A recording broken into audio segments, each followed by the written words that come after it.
Aujourd'hui, dans cette vidéo, nous allons réaliser une frise avec des losanges sur Scratch. Mais au fait, qu'est-ce qu'un losange? Un losange, c'est un quadrilatère qui a 4 côtés de même longueur. Les angles opposés d'un losange sont de même mesure.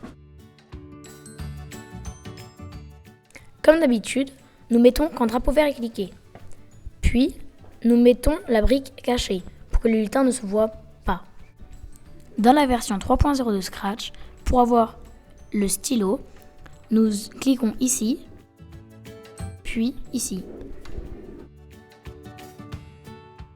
Puis nous allons aller dans la section mouvement, puis sélectionner s'orienter à 90 pour dessiner vers la droite. Pour avoir l'espace pour faire notre frise, nous allons mettre notre lutin à x égale moins 200 et y égale 0. Nous allons commencer à tracer le premier côté du losange avec la brique avancée de 50 pas. Nous venons de tracer ce premier côté. À présent, il faut tourner. De combien de degrés faut-il tourner? Pour cela, souvenons-nous qu'un angle plat mesure 180 degrés. Nous allons effectuer la soustraction. 180 moins 30 égale 150. Ainsi, il va falloir tourner de 150 degrés.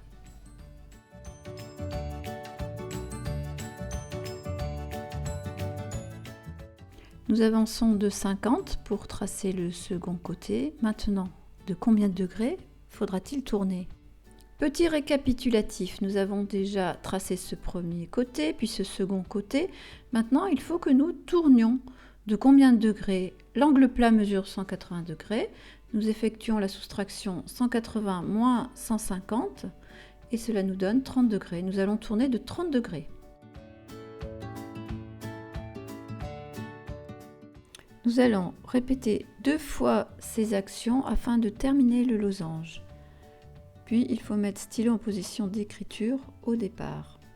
Testons. Oui, ça marche. Maintenant, nous allons créer un bloc. Pour cela, nous allons dans le menu Ajouter bloc et nous appelons notre bloc parallélogramme, même si on aurait pu l'appeler plus précisément losange.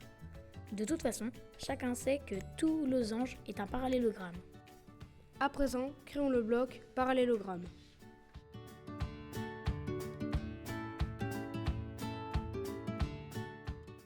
Puis, nous allons dans Contrôle et prenons le bloc Répéter, où nous allons mettre Répéter 8 fois. Puis, nous allons dans Bloc et prenons le bloc Parallélogramme. Mais attention, car si nous laissons comme cela, le parallélogramme va se dessiner 8 fois sur lui-même. Mais alors, comment faire? Eh bien, reprenons ce que nous avons déjà construit. Pour pouvoir dessiner un deuxième parallélogramme, il va falloir avancer vers la droite de 50 pas.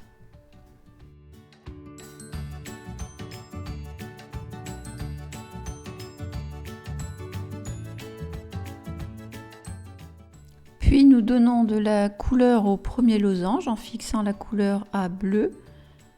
Et dans la boucle répétée 8 fois, on ajoute 20 à la couleur du stylo. Testons. Voilà, on a notre frise avec des losanges colorés.